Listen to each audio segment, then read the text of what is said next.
लकड़गंज थाना क्षेत्र में ऑटो में सवार दो लुटेरों ने एक युवक को लूटने का प्रयास किया है। विरोध करने पर उस पर डंडे से हमला कर बुरी तरह जख्मी कर दिया। यह घटना गंगा जमुना सीमेंट रोड पर हुई है।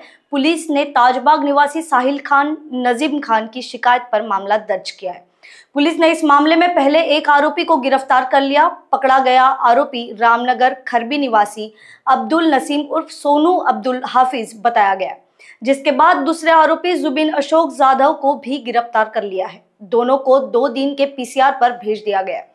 बता दें कि शनिवार की रात 11:30 बजे के दौरान साहिल गंगा जमुना सीमेंट रोड से जा रहा था। इसी दौरान ऑटो में सवार नसीम और उसके साथी ने साहिल को रोका, जबरन उसके जेब से 1800 रुपए और मोबाइल निकालने का प्रयास किया। साहिल ने विरोध किया तो एक आरोपी ने ऑटो से डंडा निकालकर उसके सिर पर वार कर दिया।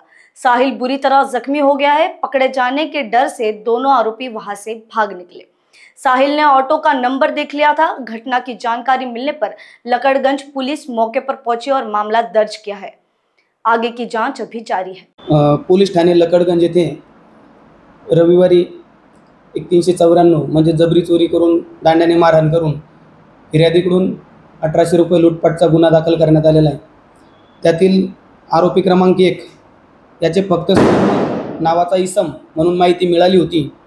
आमच्या तपास पथकाने माननीय वरिष्ठांच्या मार्गदर्शनात तात्काळ त्याचा शोध घेऊन आरोपी खरबी येथील आहे अब्दुल नसीम उर्फ सोनू अब्दुल हाफिज व 29 वर्ष यास ताब्यात घेतले व माननीय न्यायालयात काल हजर केले असता माननीय न्यायालयाने त्यास उद्या दिनांक 4/11/2025 पर्यंत पीसीआर दिलेला आहे। तसेच यातील पाहिजे फरार आरोपी यास आज रोजी आम्ही माननीय वरिष्ठांच्या मार्गदर्शनात तपास पथकासह जाऊन खरबी येथून ताब्यात घेतलेले आहे। त्याचे नाव जुबिन अशोक जाधव वय 25 वर्ष। हे दोघं मित्र असून यांनी यांच्या खर्चासाठी घटनेच्या दिवशी फिर्यादीला थांबून त्याच्याकडून 1800 रुपये जबरदस्तीने हिसकावून घेतले होते।